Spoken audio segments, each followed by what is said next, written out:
Le barbare, c'est d'abord celui qui croit à la barbarie, l'attitude de penser au nom de laquelle on rejette les sauvages hors de l'humanité, et l'attitude la plus marquante et la plus distinctive de ces sauvages mêmes.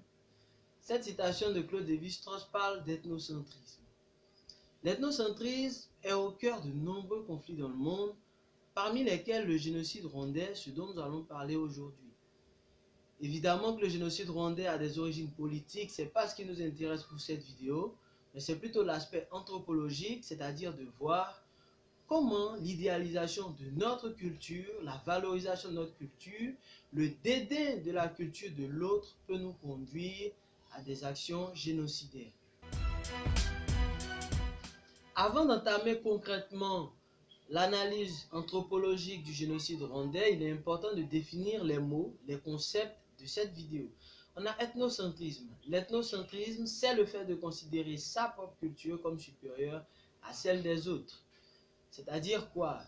Je suis chez moi, je prétends que ma manière de penser, mon alimentation, mes vêtements, mes institutions culturelles sont supérieures à des institutions à toi. Voilà. Et le génocide, c'est, selon les textes de l'ONU, c'est un crime intentionnel qui consiste à tuer, à massacrer une partie d'un groupe ethnique ou le groupe ethnique tout entier. On l'a déjà vu avec Hitler, avec la race aryenne qui voulait exterminer les juifs.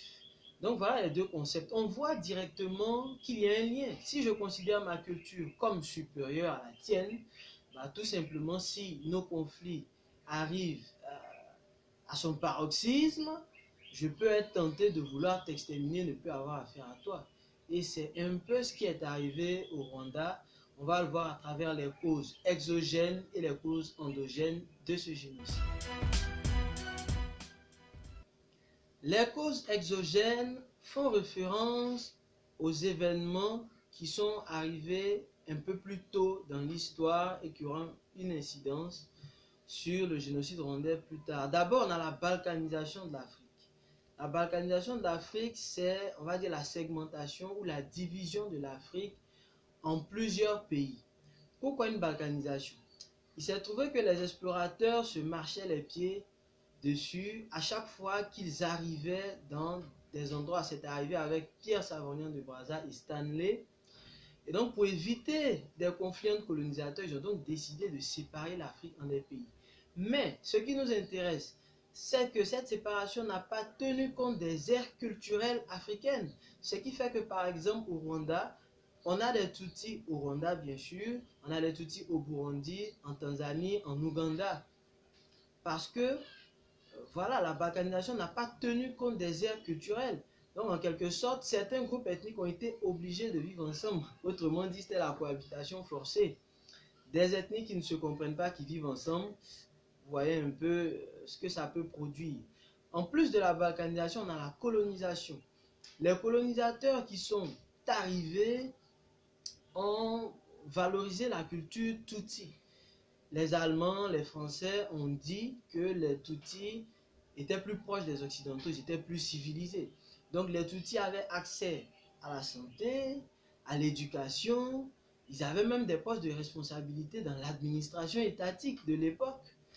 Et donc ça crée forcément une certaine frustration chez les Hutus, voilà, qui sont majoritaires. Ils sont majoritaires les Hutus, ils sont restés dans leur plantation, ils vivaient en milieu rural et voilà, c'était pas, ils étaient moins avantagés que voilà, les Tutsis. Et donc ça va raviver encore des flammes qui existaient déjà entre les deux groupes ethniques.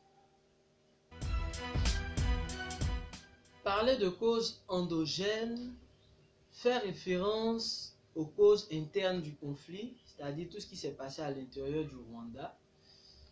Voilà, et d'abord, il y a les attitudes ethnocentriques entre les différents groupes ethniques. Les Tutsis qui étaient plus favorisés, plus valorisés par le colonisateur, vont commencer à se croire supérieurs, à s'affirmer même supérieurs aux Hutus. Les Hutus de leur côté seront frustrés puisqu'ils vont rester agriculteurs, ils n'auront pas vraiment de poste de responsabilité alors qu'ils sont majoritaires dans le pays. faut préciser que les Tutsis représentent à peu près 15% de la population du Rwanda, tandis que les Hutus majoritaires représentent 85%. Et il y a un autre groupe qu'on appelle les Twa qui sont vraiment minoritaires. Donc, il y aura d'abord les attitudes ethnocentriques. Ensuite, il y aura le conflit éleveur-agriculteur. Il faut préciser que les Tutsis sont des éleveurs, c'est de grands éleveurs, et ils sont riches, de grands commerçants. Les Hutus sont des agriculteurs essentiellement. Arrivé à un certain moment au Rwanda, avec la pression démographique, les bêtes des Tutsis iront manger les fruits des plantations des Hutus. Et ça encore, ça va raviver les flammes entre les différents groupes ethniques.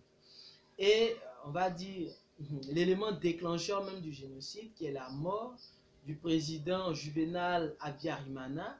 Son avion sera abattu le 6 avril 1994. Et là, on va dire, c'est la goutte d'eau qui fait déborder le vase. C'est-à-dire, on a des événements qui ravivent les flammes à chaque fois.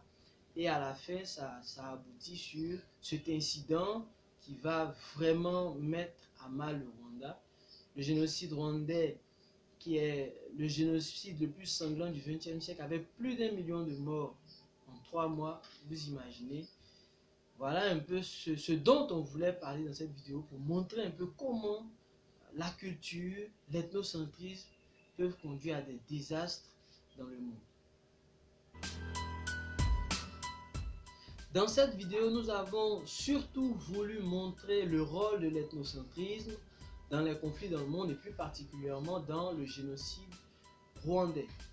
L'idéalisation de notre culture au détriment de celle des autres nous conduit à des actions meurtrières et même génocidaires. L'Afrique particulièrement est un continent où il y a une infinité de cultures qui sont parfois très différentes. Donc il faut apprendre à vivre en acceptant la culture de l'autre, ça va éviter beaucoup de conflits. On a beaucoup plus à perdre en étant ethnocentrique qu'à gagner. J'ai été ravi de passer ce moment avec vous sur Socioconsult. On se retrouve très prochainement pour un nouveau numéro. D'ici là, portez-vous bien.